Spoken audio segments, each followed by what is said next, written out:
Hello, I'm Allison Green-Myers, she, her, the program director of the Highlights Foundation, joining you from northeastern Pennsylvania on the traditional and contemporary lands of the Lenape Nation.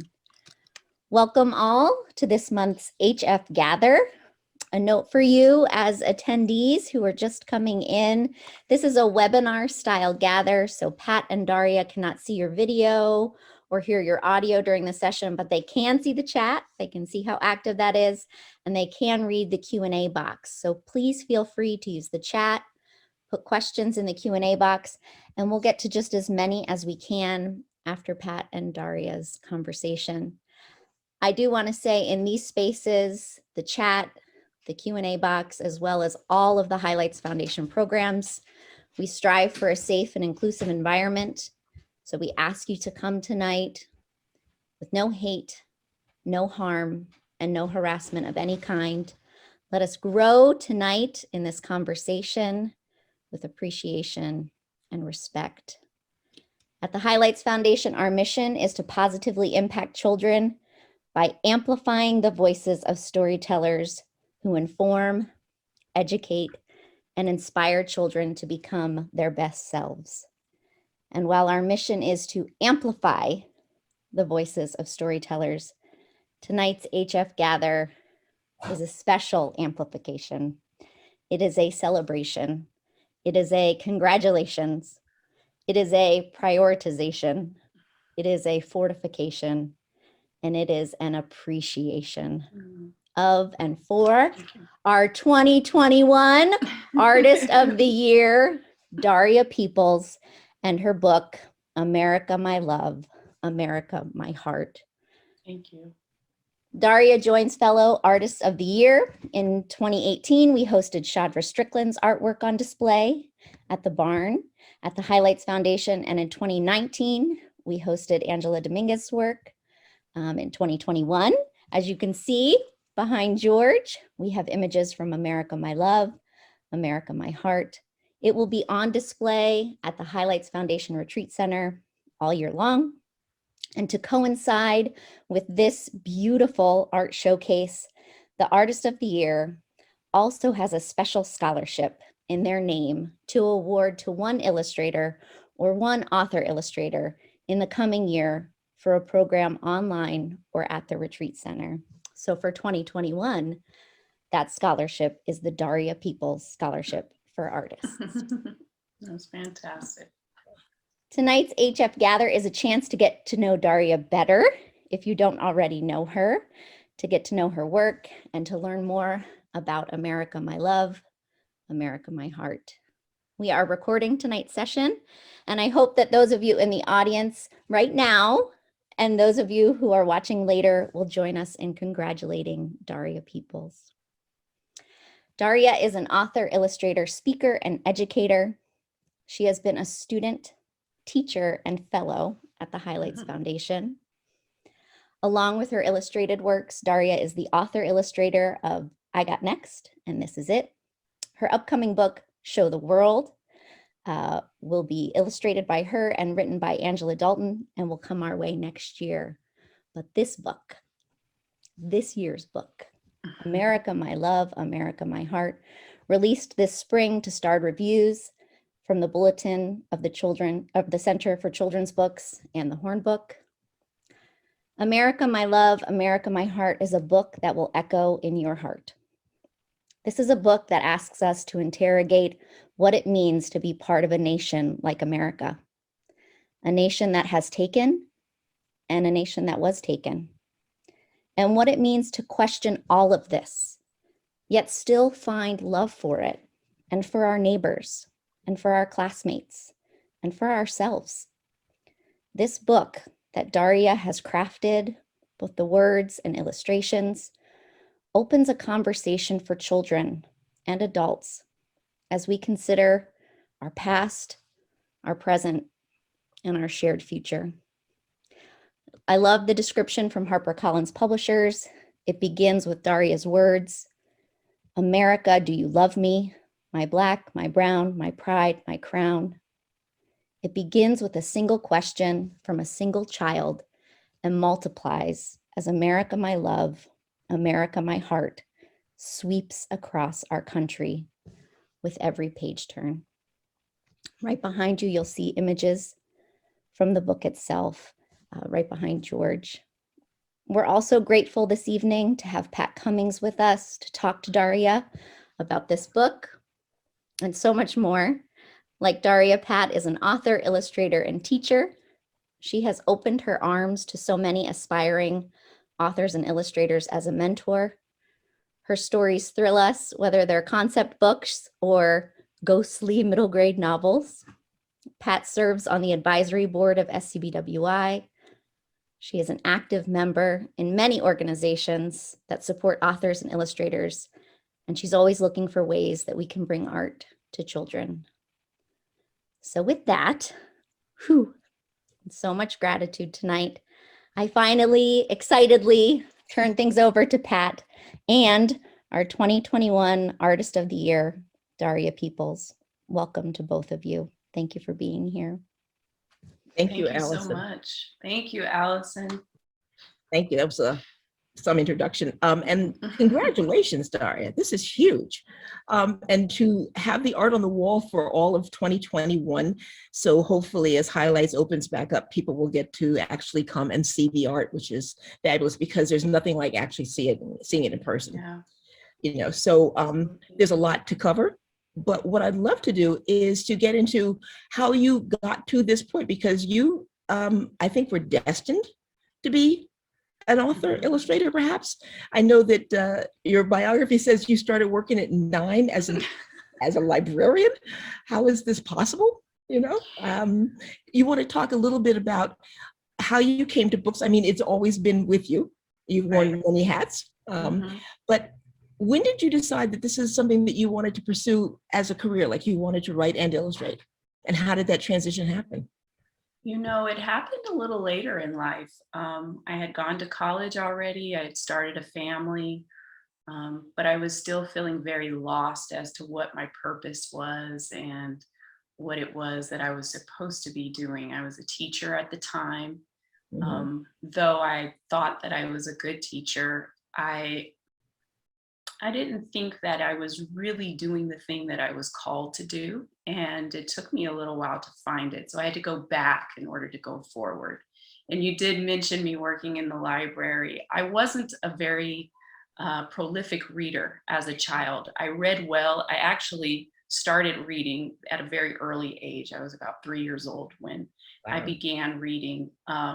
However, I was an active kid, and I think just the act of sitting down to read just was kind of a waste of time for what I thought, you know, I wanted to be doing. I wanted to be up and playing and active and running and playing basketball. And, you know, it just wasn't something that I really enjoyed at a very young age. My mother was an English teacher, however, and this unnerved her to no end.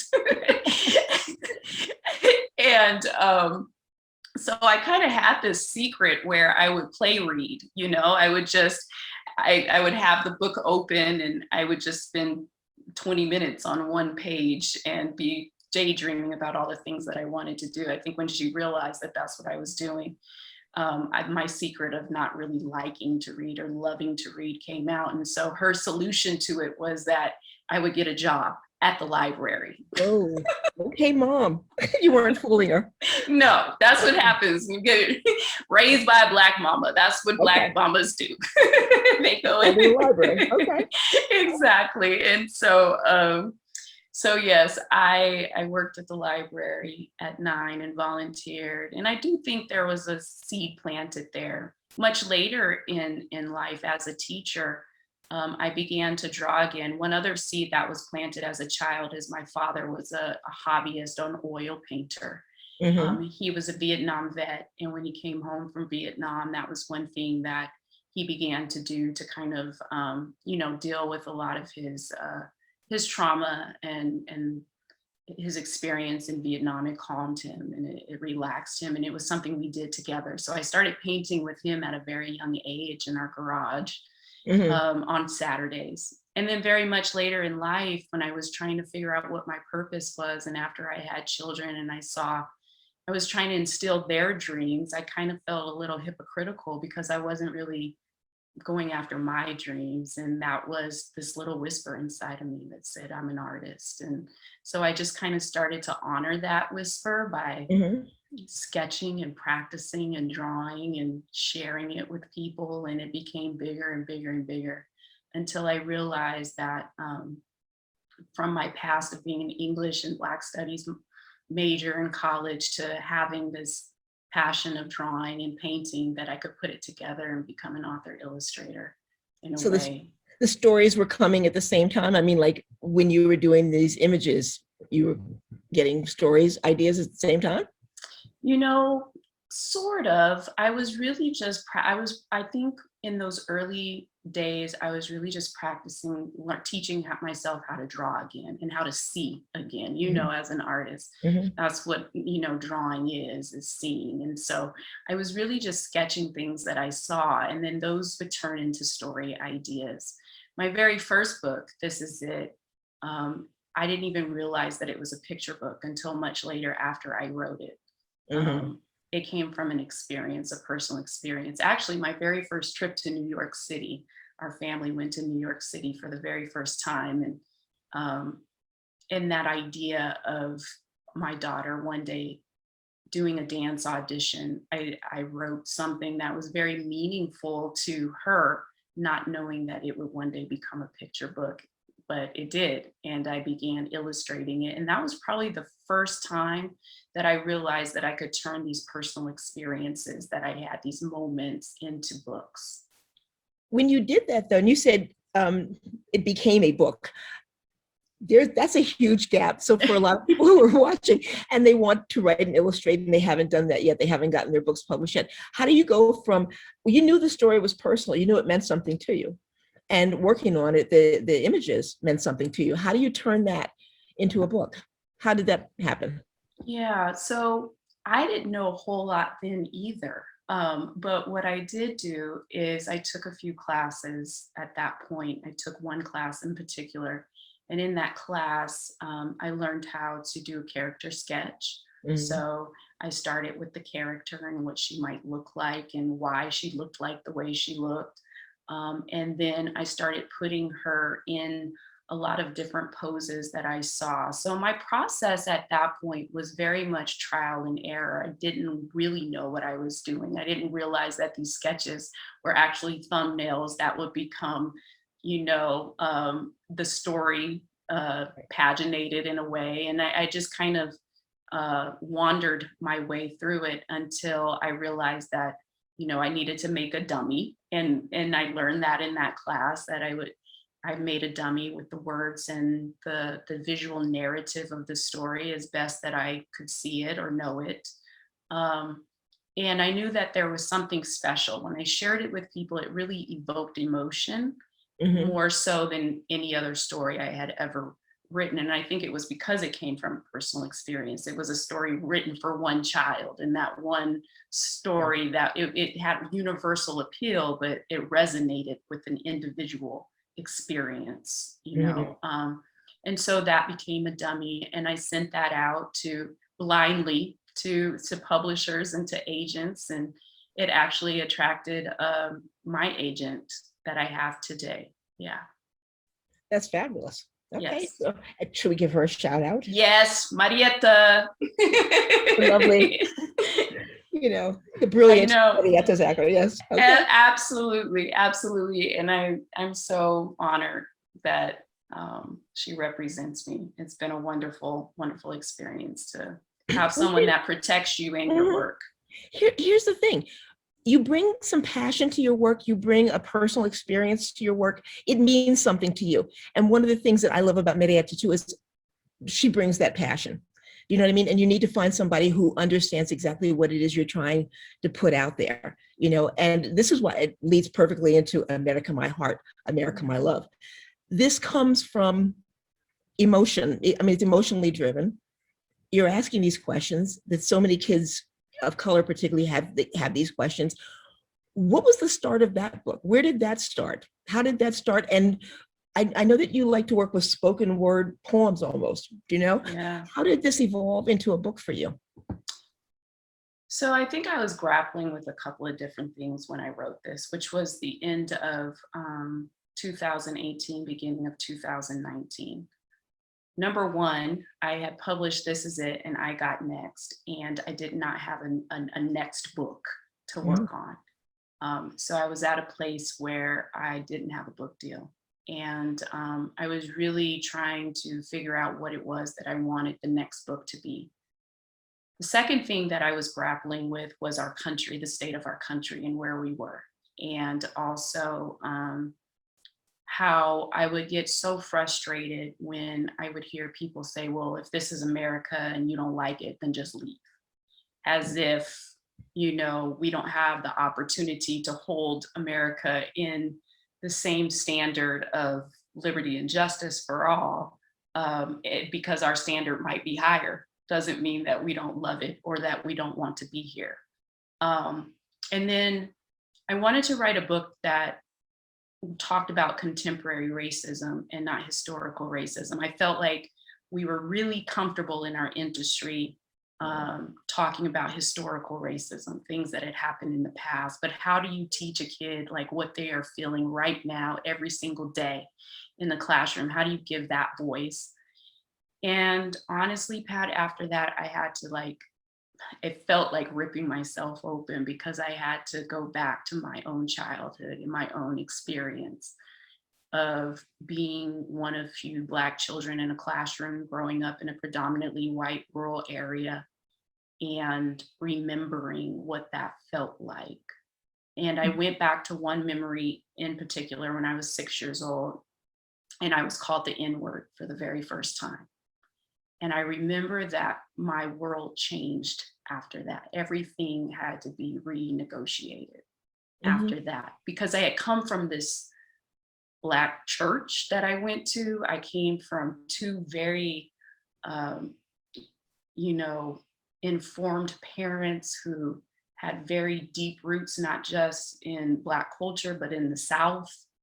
And there was such depth to who I was inside my home and how I felt so positive about myself in my home that when I went outside my home, I came to this realization that not everybody was going to love me the way that my home loved me. Mhm. And yet America's supposed to be my home. So I started thinking about all of those things when I sat down to write. And I think that's why it's so emotional, because my responsibility, or at least I feel as though my responsibility as an author illustrator of children's books, is to really capture the child heart. And though my adult heart knows the answers to these questions, my child heart was very transparent and authentic and just wanted to know, what about me exactly is it that you don't like? Mhm. And that's how it felt as a 6-year-old child. I didn't have the words to say it then. I didn't have the questions to articulate it then. And I think that this book just gives voice to all of those, the curiosity of what it is that I'm feeling that I don't understand, why I feel that I'm feeling that way, that my classmates and my teachers seem to have a connection with each other that they don't have with me. Mhm. That's, it's very eloquent in the book too. It's very emotional, and not just the words, but also the imagery that you've chosen. It feels very emotional, and the choices that you've made, I know that you've made them for very particular reasons. Children are going to take away a lot of the subtleties, the shadow of the eagle over the child, things like that, the minimal colors. You made some very specific choices when you were doing the visuals. Can you talk a little bit about how you decided what type of imagery you were going to use, or why you were minimal with the colors? Yeah. Well, the limited palette, I knew that I wanted the feel of the book to be Americana, Mhm. but I wanted Black and brown children um, to be centered in that Americana that they're not usually centered in. Mhm. And so the red, white, and blue came inspired by our American flag that I felt and feel at the time, in the times that we're in right now, that more emphasis is placed on the symbolism of the flag and what the flag is instead of the people that it represents. And Mhm. so I wanted to take those colors of the flag and I wanted to put them on the bodies of Black and brown children, because that should be our priority, and not an idea of what freedom is, but actually ushering these children into freedom in their own minds and the physicality of their freedom within their bodies and in the spaces that they occupy. Um, the gray or the monochrome that I chose to use. The beauty of art is everybody's going to interpret it a little bit different, but I don't mind sharing what my intention was. And part of my intention was for me to really visualize, for the readers to be able to visualize what the world felt like in that gray tone. My world wasn't as bright after that experience happened, um, and I do try to use the sky as a part of the visual story of coming to that realization that regardless of what the answers to these questions are, I am America. America is me. The sky gets a little brighter, as the pages turn. Mhm. And I also wanted to play with the idea that race is a construct. Not one child in the book, has any skin tone, but every reviewer, every reader knows that these are Black and brown children. Interesting. Yeah. And so I just wanted people to really think about what their relationship is with Black and brown children, especially teachers who spend so much time with our children in the classroom. Mhm. Um, and I wanted the art to not overtake the power of the words as well. I wanted them to come alongside and to be there. Not a lot of distraction on the page. Yeah. I think you accomplished that and that was something I noticed too. The focus stays on the child. It stays on the characters for the most part. You know what I mean? You don't have a Yeah. lot of, like you said, distraction. It's, Yeah. it was interesting to me too, because it feels like the technique itself feels very tactile. This Mhm. wasn't digital, right? Or was Mm-mm, it? not at all. No, I oil painted. So there's oil and graphite pencil. It was very tactile. Even the experience of it, it was the first time that I created a book literally every single day. I created it during the pandemic. We were on quarantine. I Mhm. spent every day, every night working on it. And and I think that a part of my choices to keep the attention on the children is I noticed when we're having these conversations about race, um, in classrooms and in our community, I always felt like there were a lot of people who are incapable of holding space for Black and brown children.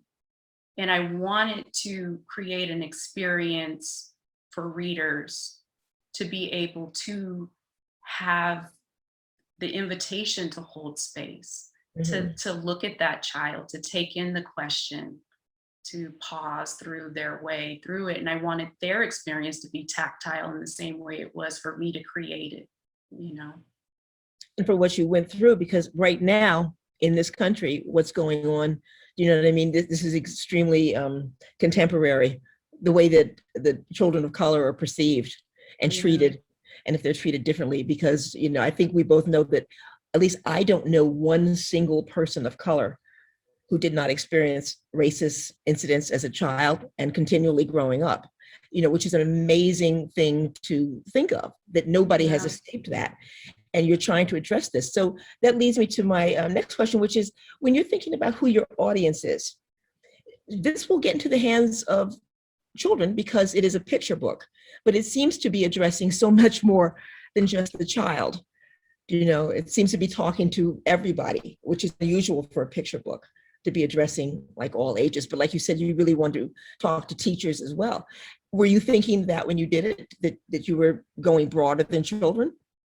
No, I never, the funny thing is, I never think about the audience in respect to a collective group of people. Mhm. I really write a book for one child. And this book just happened to be written for my 6-year-old self. And I think that all of my books have only been written for one child. I think it resonates with so many different people because we share that universal experience that you just talked about. So it's like I rearrange the words for other people that have experienced it. But one child and one problem and maybe one solution is all I think about when I write a book. That makes sense. And I think Yeah. if we all are bringing it out of ourselves and we're talking to ourselves, but you've been on record as saying that you want to shake up the shelves. Okay. And what did you mean by that? And do you think, like, when you look at your body of work, do you feel that that's part of what motivates you? I think so. I mean, but I also know that I just feel very honored to be in this space and this time. You Mhm. know, I my my training for becoming an author illustrator was very unconventional. Mhm. And I became a student of so many illustrator and authors' works that came before me before I started doing the work. So I don't want to say as though um, I am doing something new that other people have already done. I think that by shaking up the shells, I'm remixing narratives in for a contemporary time. But all of the stories that I have told have already been told for a different generation, and I'm telling them for a new generation. I love that because we're all affecting each other, and I Yeah, love that you are looking at other artists or have been influenced by others and in the stories too. I always feel like there's only X amount of stories out there. There's always absolutely. a new crop of kids, and Absolutely. and a new way to tell them. I know that you had talked before about working like Floyd Cooper in some respects, right? And that kind of Mhm. reductive. Can you talk a bit about your actual technique, like how you go about setting it up? Because you had also said something about the order in which you do your pages, which I would Yeah. love for any students to hear. How do you work? Yeah, absolutely. So I had the wonderful opportunity through Highlights to be mentored by Floyd Cooper. And I will say that the first thing that Floyd really did with working when I was working with him, what he did for me is he helped me see myself as an artist. And I Mhm. think that that was a huge block in my career, that I was coming from this transition of being a teacher into this Mhm. world that I found myself in. And I didn't see myself as an artist. And I think that he held up a mirror for me because he did work, or I worked similarly to him in the respect that we saw art in the same way and we created it in a way. And I came to him in Highlights at a time where I was working about, I would say, 85% traditional, 15, 20% digitally. And so what I would do is I would paint all of my things like individually and then compose them digitally on Photoshop Mhm. because I was working with what I knew. And I did not go to art school. I had 10,000 hours in my car and had ballet practice and basketball practice and everything else. But I did not go to art school. And so I was figuring things out as I went. And then I came to Floyd and I said, I want to work traditionally. I'm tired of the computer. I need the tactile experience. I love the messiness of oil and paint, and I know that you use oil. Um, I said, but there's a problem in the way I'm transferring the information. When I sketch, I can sketch something that looks exactly like what I'm looking at. It's very realistic. But then when I transfer that to a painting, it doesn't work for me. And I didn't understand why until I saw him work and I saw him work in this subtractive process. And I didn't even know that there was a name for the way that I worked. I just Mhm. knew that in those portraits that I did paint, that looked, identical to what it was I was trying to create. I was erasing, I was painting by erasing. And that was the way I saw. And once I knew that that's the way that I saw it, I could train myself to see the other way as well, and add shadows and highlights and those things. It's instead of only working subtractively as well. And I think the other blessing that working with Floyd taught me was that he didn't try to change who I was, the voice of my art. He just tried to help me to see it better so that I could keep making the right choices to make sure that my art was consistent and that it was the voice that I wanted to portray, which is a gift, because I think a lot of mentors try to change artists, their style or, what it is that they're trying to do. So I think that was very, and so I usually, a lot of people say, do the words come first or the art comes first? It really does come at the same time. Some spreads are art, some spreads are words, and it comes back and forth. And I start with very rough sketches until I get a dummy that I'm happy with or satisfied with that I can share with my editor. And when I go into final art, that's the one thing that I share with you. I choose the hardest spreads first to conquer.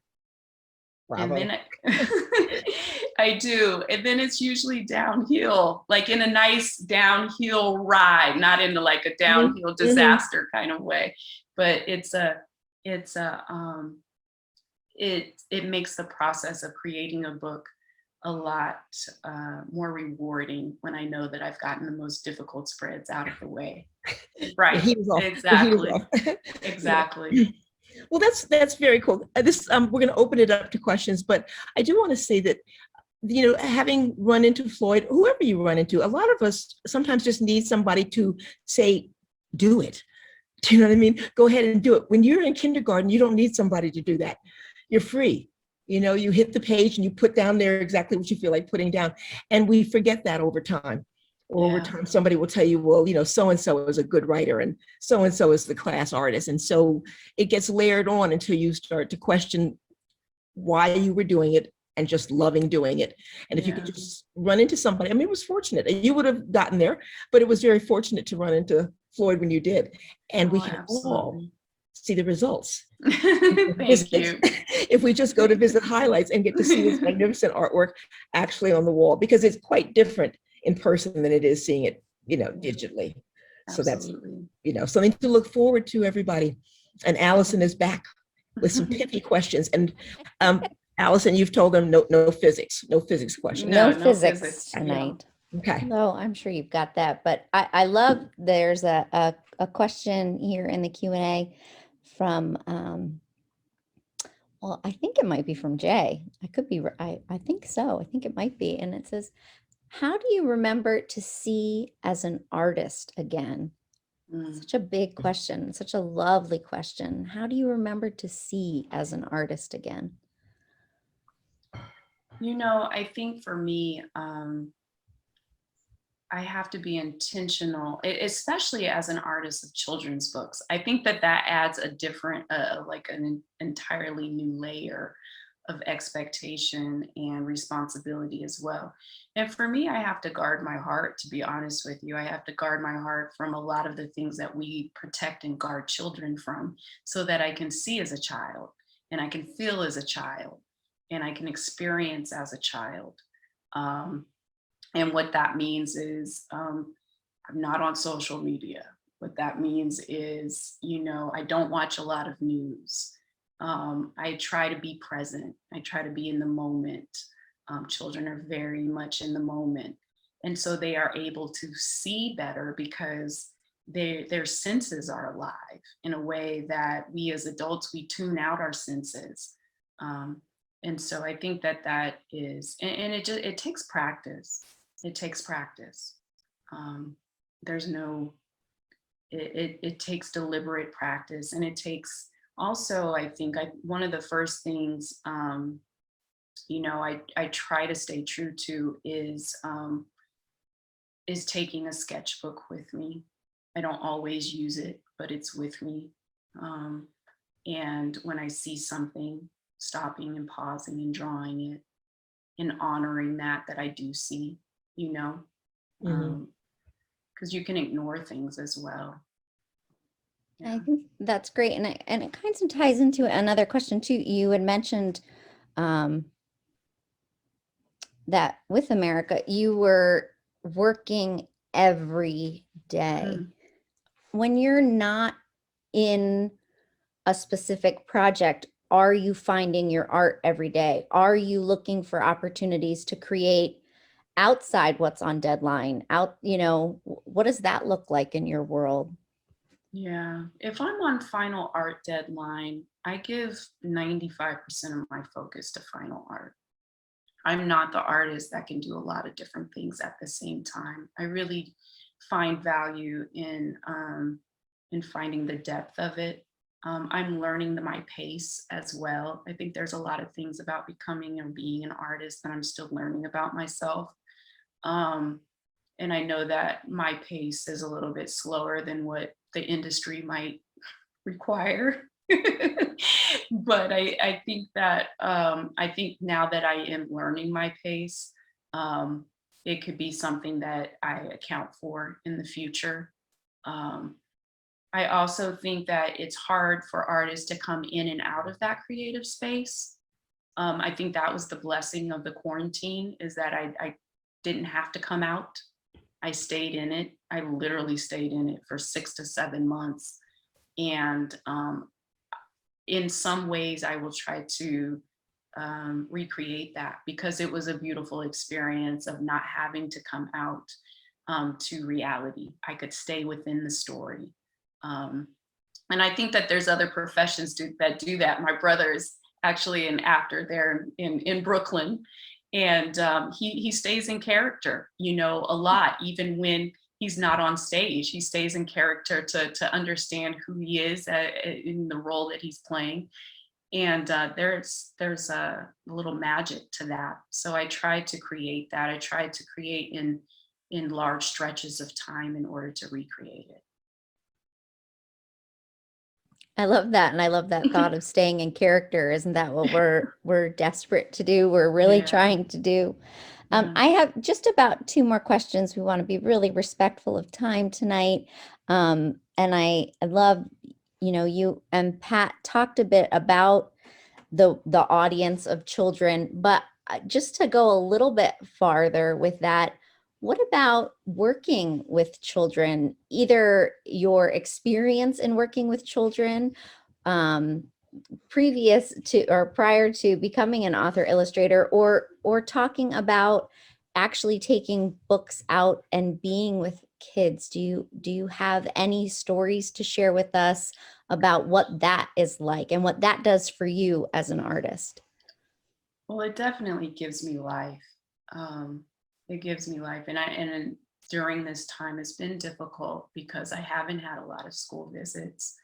I've had a few virtual visits, and even in those moments, I just am so reminded of how how important it is for us to protect who children are for them.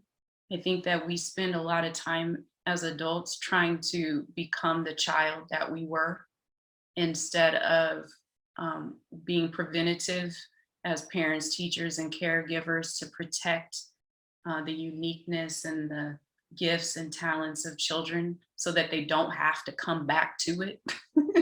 You know, if we could protect them and guide them and encourage them with what they already have. I'm always inspired by what they see. They are professional picture readers. And I remember that. I try to remember that as I'm creating, that they will see things that their parents and their caregivers and their teachers won't see in the art that I create. Um, but they hold me in a lot of accountability and they ask a lot of wonderful questions when I go out. Um, and they also get very personal, with questions as to, why I've made certain choices. And um, I'm always inspired every single time I'm able to be with children. They give me life. And they are the reason why we do this work. And I think that that is a wonderful reminder to go back, that it's not about us. And so when we are having in a creative slump, or we're not, we're not, our books aren't selling the way that we want them to sell, or whatever our personal experiences could be during whatever we're going through that is bigger than us, that our stories are touching the hearts of children. And that's important to remember. I've written down a lot that you have said tonight, Daria, and you too, Pat, but that professional picture readers, oh, I love it. That is so wonderful. There are so many great questions in the Q&A. I'm going to kind of summarize for this last question, because it's really there are so many questions about how do you connect with the right mentor, and how are you, how are you sure that the book is going to then connect with an audience? And so maybe just kind of taking a step back and saying, what are those creative instincts that you have, Daria, that help you, and then who do you look for, in that mentorship role, or in that community role, that support role? Because sometimes mentors are the people who maybe have produced work ahead of us, but sometimes mentors are right there working alongside us. And so what does that instinct look like for you? Well, I think also you don't have to know your mentors. I think for me early on, a lot of my mentors were picture book illustrators and authors whose books I studied. So I found artists whose maybe they're not necessarily their style, but the way that they told stories. I studied why they made choices the way that they made choices. And so our mentors can be people who we never meet. I think that finding a mentor or waiting for a mentor to come into your life is a hard thing, because it is the one thing that has extraordinarily shifted and transitioned my career. So I know that from personal experience, how important that is. But I also know that it's important to wait for the right mentor to come into your life. And a lot of times that person is someone who shows interest in what you're doing while you're just doing it. You're honoring your gift, you're sharing it with the world, and a person sees that they could probably help or guide you in a way that they would like to do. And that takes patience to wait for that experience or that door to open in your career. But be patient, because I think going out and trying to find someone doesn't always work. It has to be a mutual experience where that mentor is receiving just as much as you are, so waiting for that. And I think the other part of your question is that in order to connect with what it is that you're supposed to be creating, I think it's just an ongoing understanding of what you need and what's making the rhythm of your heartbeat. And that usually is in a connection to what other people are experiencing as well. But those are hard stories to tell, because we have to examine what's going on. And that's how I found America, My Love, America, My Heart, is that I wanted to write about something that was personal to me in order to evoke the emotion that other people could experience along with me. But at the same time, I really had to address my own trauma and my own experiences of racial discrimination throughout my life and my experience. And then I had to figure out, how am I going to tell that story, and which story am I going to tell about that? And that's a process that you have to go through. And it takes time to go through that process, and a lot of trial and error. I mean, my first set of sketches for America, My Love, America, My Heart they missed the boat. They didn't, it wasn't what it was supposed to be. And then I had to go back to the drawing board, and it started with one image, and it was the little girl Do you love me from the outside in? Do you love me from the inside out? And I saw her, and that's all. That was the only person I saw at the beginning, and I knew that that was my voice. And so then I just went from there, and it was one step at a time, one door open to the next. A lot of trust there. Yeah, you have to trust the process. I think the more you partake in the process, you see your way through. You know that the water is going to get a little murky, it's going to get a little deep, you're going to come up for air. But when you get to the shore or the bank, you know, over and over again, you know, you eventually get there. With every project, it's the same with every single project. I call it the fear of the white page. Do you know what I mean? Yeah. You sit down in front of it and you've got to bring it out, you know, but you did it. You did it. Thank you. I have a question, Allison. I know I'm not supposed to be asking them, but my time was up. Have you read this book to a child? Have you seen what kind of reaction you have, like in, you know, real time with a kid? Only online. I haven't, not in person. I read it to a classroom or before it was published, actually, to a room full of adults. But I've yet to hold a child in my arms and read it. I hope to, though. The book is dedicated to my two nephews, Jordan and Cameron. So I would like to see them and sit down with them and read it. Because I anticipate that you will get some very interesting letters, because it's very provocative. You know, it opens up questions. And yeah, I have a feeling you're going to get questions back. I've heard from parents, there's already questions, and they're like, we don't know all the answers to our children's questions. So they send them to you. Exactly. Before they even opened the book, there was a question. Okay. Yeah. Well, thank you. Thank you both. Thank you, Daria, and thank you, Pat, for your time tonight, and really for everything, for all your support. Before we close out tonight, I do also want to say thank you to Alex Viasante, our online program manager, who's here joining us live tonight, and George Brown, our executive director, who is modeling the book there and the artwork below. I also want to thank, for sure, all of the other wonderful people at the Highlights Foundation who helped make events like this happen. And especially tonight, I want to thank Molly Chow, who did the design for the art wall this year. When you see it, know how much love was put into it from Molly. And thank you all. Thank you all so much for being here with us tonight and for helping to kick off our Artist of the Year, this year-long celebration of Daria's work. Please spread the word.